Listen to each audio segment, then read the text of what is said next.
Hello সবাইকে, আমার day 37-এ আজকে আমি দুপুরবেলার দিকে ঘুম থেকে উঠেছিলাম, কারণ আজকে আমার ছুটি ছিল। তারপর ঘুম থেকে উঠে আমি স্নান টান করে খেয়ে দিয়ে আবার ঘুমিয়ে গেছিলাম। তারপর সন্ধ্যাবেলায় আমরা সবাই মিলে একটু আড্ডা দিচ্ছিলাম। এরা দুজনে মর্নিং ডিউটি গেছিলো, তারপর ডিউটি থেকে এসে আমরা তিনজন মিলে আড্ডা দিচ্ছিলাম।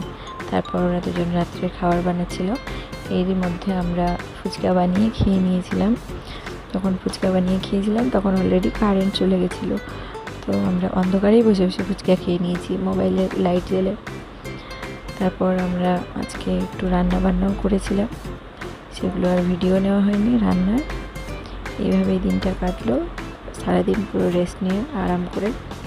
কালকের কি ডিউটি, চলো কালকের ভিডিওতে দেখাবো।